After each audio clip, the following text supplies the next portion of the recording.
নমস্কার, সবাই কেমন আছো? আশা করি সবাই ভালো আছো। চলে এলাম চিংড়ি পটলের ভর্তা নিয়ে। পটল বাকিগুলো আমার কেটে নেওয়া হয়ে গেছে, একটা তোমাদেরকে কেটে আমি দেখিয়ে দিচ্ছি। তোমাদের মনেই হতে পারে পটলগুলো এরম বুড়ো বুড়ো কেন। হ্যাঁ, বুড়ো বুড়োই পটল, মানে ফ্রিজে থেকে না শুকিয়ে গেছে আর বীজও তৈরি হয়ে গেছে। তাই ভাবলাম অন্য কোনো রেসিপিতে এটা চলবে না, একমাত্র ভর্তাই উপায়।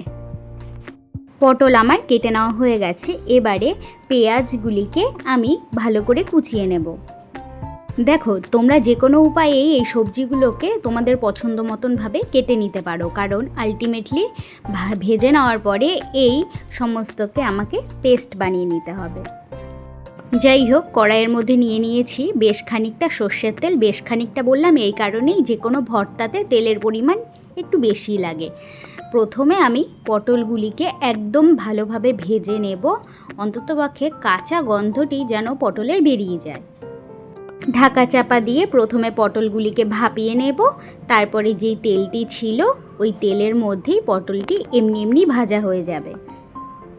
বেশ খানিকটা সময় আমার লেগেছে পটলগুলি ভেজে নেওয়ার জন্য। তো পটলে কিন্তু ভাপানোর সময় আমি নুন দিয়ে নিয়ে এসেছিলাম, আর এখন রঙের জন্য দিয়ে দিয়েছি হলুদ। পটলগুলি আমার কড়া করে ভেজে নেওয়া হয়ে গেছে, এবারে তুলে নেব। ওই কড়াইয়ের মধ্যেই আমি সামান্য আরও কিছুটা সর্ষের তেল দিয়ে তাতে ফোড়নের জন্য দিয়ে দেব শুকনো লঙ্কা। এখানে 4টের মতো লঙ্কা দিয়েছি, ঝাল ঝাল হলেই ভর্তা খেতে সবসময় ভালো লাগে। দিয়ে দিচ্ছি কালো জিরে এবং কিছু রসুন কোয়া, কিছু মানে বেশ খানিকটাই কিন্তু লাগবে। রসুনের গন্ধ যে কোনো ভর্তাতেই খুব ভালো লাগে। আর সেই কুচিয়ে রাখা পেঁয়াজগুলিকে দিয়ে ভালো করে ভাজা ভাজা করে নেব।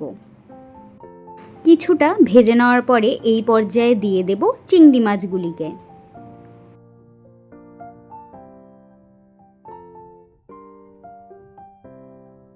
দিয়ে দেব পরিমাণ মতন হলুদ সুন্দর রঙের জন্য, আর দিয়ে দিচ্ছি স্বাদ মতো নুন। এগুলিকেও কিন্তু ভালো মতন কড়া করে ভেজে নিতে হবে। তো ভাজা আমার হয়ে গেছে, এবার তুলে নিচ্ছি।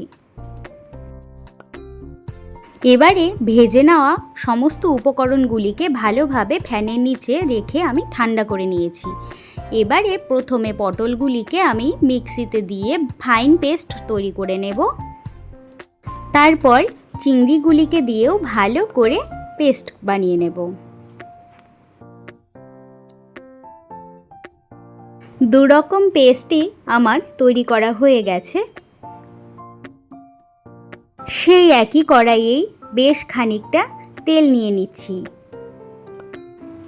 তেল যখন গরম হয়ে আসবে প্রথমে দিয়ে দেব পটল বাটাটিকে।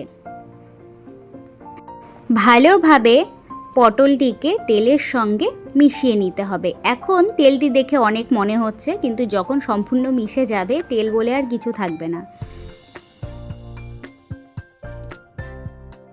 দেখেছো তোমরা, পটল সমস্ত তেলকে শুষে নিয়েছে।